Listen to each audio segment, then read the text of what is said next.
je m'appelle Églantine André, j'ai 21 ans et je suis en deuxième année de master K-Web. Bonjour, je m'appelle Maria, j'ai un parcours plutôt axé sur la langue et la traduction. Je m'appelle Maureen, j'en suis à ma 7e année d'études.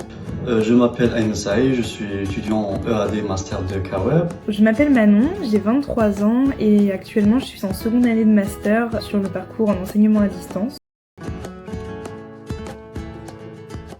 Les défis rencontrés en EAD, je pense que pour plusieurs personnes, ça va être les problèmes de connexion. Ça, c'est un peu plus personnel, mais je dirais côté social, on est tous chez nous. C'est important de réussir à maintenir un lien social en dehors des cours, mais bon, ça fait partie du jeu. Il faut juste se mettre dans le bon état d'esprit et réussir à travailler depuis chez soi. Tout est bien fait et adapté en fait pour qu'on puisse travailler efficacement. Le plus grand défi, c'est quand on se retrouve bloqué sur un problème technique et qu'on n'a pas le prof juste à côté. Pour gérer ça, j'ai appris à prendre du recul. Par exemple, je bloque trop longtemps, je passe à autre chose et je reviens plus tard avec l'esprit clair. Et si ça ne suffit pas, je demande de l'aide sur nos groupes de discussion où on trouve presque toujours la solution ensemble. Le principal défi pour moi, c'est vraiment l'équilibre pro-perso. Et en dehors du master, je suis en alternance et je m'investis aussi dans une association étudiante. Je trouve que jongler avec tout ça, ça demande une vraie discipline.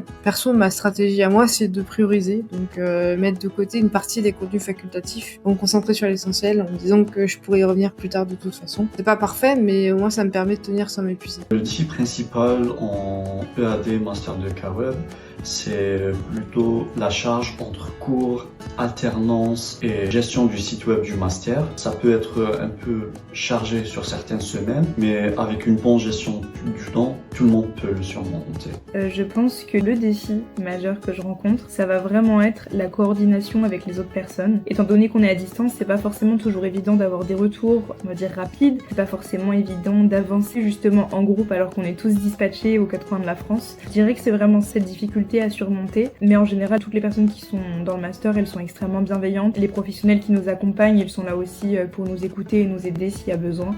Donc normalement il n'y a pas de souci à se faire, mais c'est vrai que ça peut être les défis qu'on peut rencontrer vraiment au début, les petites difficultés à surmonter et le fait aussi de s'acclimater au rythme en enseignement à distance avec l'alternance, les cours, etc. Voilà.